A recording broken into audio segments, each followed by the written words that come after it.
په قرآن عظیم شان کې الله عز وجل د ظالمانو په باره کې فرمایلی دي ما للظالمین من حمیم ولا شفیع یطاع. نسته د هغو کسانو دپاره چې د دنیا زندگی په ظلم او په وحشت باندې تیره کړي، د آخرت په ورځ باندې یو داسې څوک نسته چې د ده به ملګری وي، د ده به مدد کوونکی، د ده به سفارش کوونکی، دی به د الله په حضور کې د الله له عذاب خلاص کی. او نه به یو داسې څوک وي چې د ده شفاعت وکړي او الله جل جلاله د هغه انسان شفاعت قبول کی.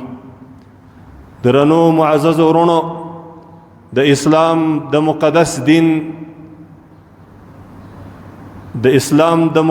دین په مسلمانانو کې داسې کسان الله عز وجل پیدا کړي چې د هغو انسانانو وزن، اعتبار او باور، عزت او قدر دا د الله جل جلاله په حضور کې وي.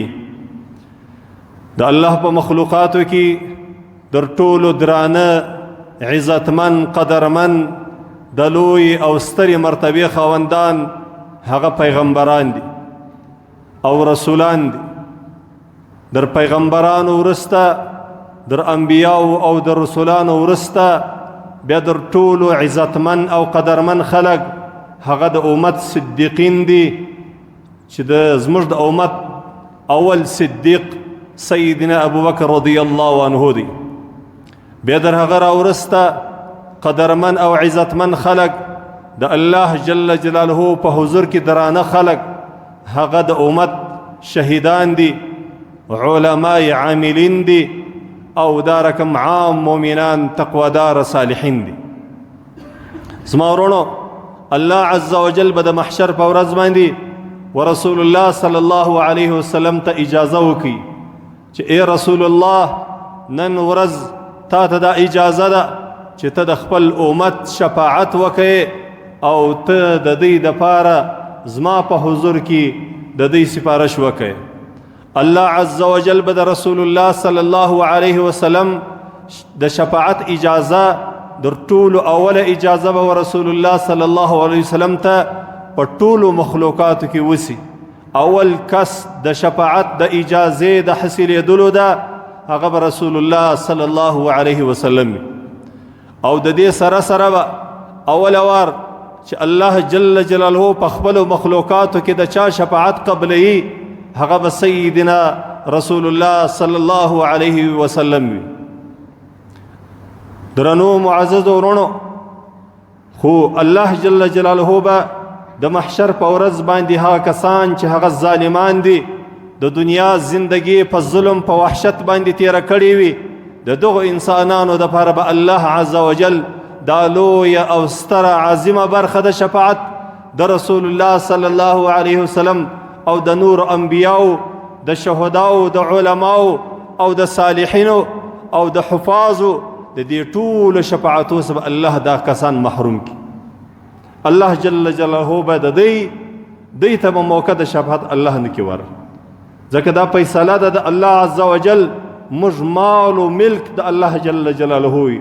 انا لله و انا الیه راجعون. معنا دا ده چې موږ د الله مال و ملک او موږ الله ته ګرځېدونکي یو. د دنیا ټولې هستۍ به پاتې سي، د دنیا ټول شهرتونه، د دنیا ټول عزتونه، د دنیا ټول منصبونه، د دنیا لوی او ستر شهرت د انسان لوی مال او دولت دا ټوله به پاتې سي. د انسان ګرځېدل به بیرته رب جل جلاله ته وي، او د انسان ګرځېدل به په داسې حالت کې وي لکه څنګه چې حیا د انسان له موره پیدا سوی وي. له مور انسان پیدا سوی غیر سنت. د محشر په ورځ باندې د الله و حضور ته د انسانانو ګرځېدل به په شکل باندې وي. په انسان باندې به هیڅ قسم جامه نه وي، په انسان باندې به هیڅ قسم پرده نه وي. ټول انسانان به د الله و حضور ته بې جامو لڅ بدنونه به د الله په حضور کې ودرېږي. دا بیا یو اعزاز دی چې الله جل جلاله اول ور چاته د ستر او د پردې عزت ورکوي. دا بیا د الله جل جلاله خوښه ده. زما ورونو، د محشر په ورځ باندې به الله جل جلاله د ظالمانو سپارش به الله نه قبول.